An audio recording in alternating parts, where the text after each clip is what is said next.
in Dörfli gesehen, wo ich jetzt auf Richtung Winterthur fahre. Ich habe einmal vor langer Zeit eine Grand Tour gemacht. Ich habe zwar wahrscheinlich relativ wenig Bilder und erst recht keine Videos dazu. Ich das auch mal noch wieder posten. Poste wahrscheinlich dann mal mein Thailand-Video. Aber es war so schön gewesen. Einfach in der Schweiz mit dem Audi rumfahren und Dörfli kennenzulernen. Spezialitäten kennenzulernen. Gut, da habe ich nicht viel gemacht. Wir sind nur Tauchhäuserei am Emmental gewesen, aber wir haben nicht so viel Spezielle in der Schweiz kennengelernt. Aber das wäre dann wieder geil. Das wäre wieder geil, in 1-2 Jahren wieder Grand Tour zu machen, aber dann richtig planen, richtig jeden Tag 2-3. Das wär mal fit.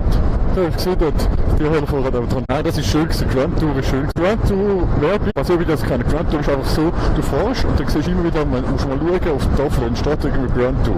Weil das ist so, dass man so fährt, schöne Ecken von der Schweiz fährt, Sehenswürdigkeit und so sieht. Mal wie schön, man. Und dann von der Grand Tour Werbung hat es mit dem Auto, das wir als Oldtimer haben, mit dem Audi und jetzt haben sie Werbung gemacht. Wahrscheinlich auch mit anderen Autos, aber das ist einfach die Werbung, die mich interessiert. Wenn es das Auto ist, weil das Auto siehst du selten in den Medien.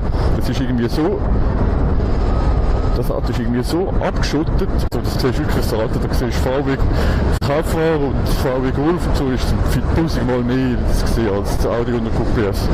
Der hat es ja wirklich so wenig produziert, haben es 30.000 Mal produziert, oder so, 31.000 Mal. Nein, Grand Tour, das schöne Dörfer anzuschauen, grosse Sachen anzuschauen, wie Schauchhäuserei Emmental, Schauchhäuserei Appenzell, whatever. Aber auch kleine Sachen anschauen, kleine herzige Kaffee, kleine herzige Restaurants anschauen. Richtig so die Schweiz kennenlernen wieder mal, das wäre schon schön, Mann. Das wäre schon mega schön. Weil es gibt ja so viele Dörfer, die man gar nicht kennt und so viele schöne Orte, wo man gar nicht, wo weg sind, wo man gar nicht weiss. Gell? Ja, rechts